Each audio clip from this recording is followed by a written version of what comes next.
I'm Rachel Makinich, and today I'm going to be talking to you about the benefits of sleep, the negatives of not getting enough sleep, and some tips on how to get the proper amount of sleep. So I know as a college student, I definitely do not get enough sleep. I get 5 to 6 hours, which is what on average all college students get. And I know that that's a good night for me if I'm getting 5 to 6 hours of sleep.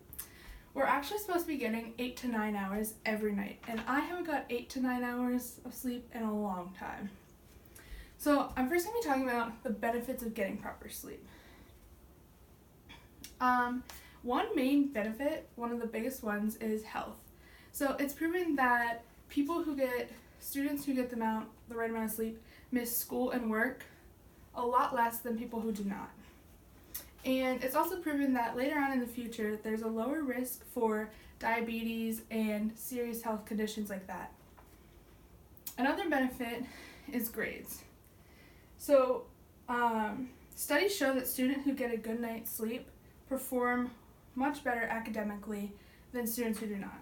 There was a study done at the University of Georgia that found 1 in 4 students surveyed reported that sleep deprivation was negatively impacted their grades, and causing some of them to even have to withdraw and drop the course altogether.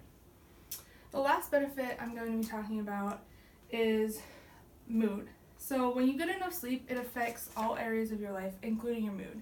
It gives you a better mental state to be working with, and just overall makes you happier because you got enough sleep, you're ready to go for the day. The next point that I'm going to be talking about is not what happens when you don't get enough sleep. So just like when you get enough sleep, it affects you. When you don't get enough sleep, health-wise, it affects you. Studies show that people who don't get enough sleep have a lower hurt immune system, and don't get and miss more work in school than people who get the right amount of sleep.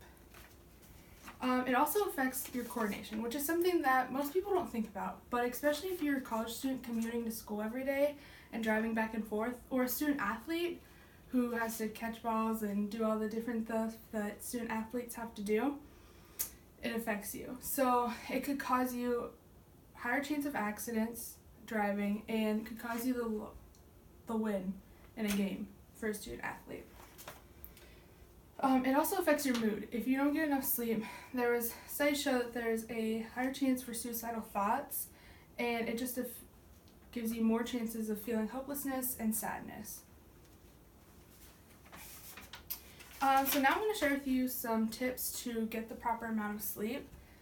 So one of the main big things that researchers suggest is setting a set bedtime and time to wake up in the morning and sticking to it. So I know I go to bed sometimes 1, sometimes 2, sometimes midnight. It just all depends. But they say that if you set a bedtime and wake up at the same time every day consistently, that it sets your internal clock to know when to wake up and when to sleep, and you just feel better altogether. But if you even miss this schedule up by one night, it can mess you up for weeks or even months.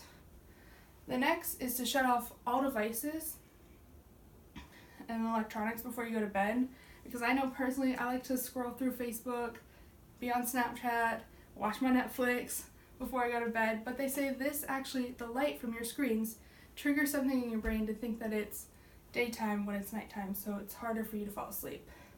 So if you turn them off, you don't have that issue.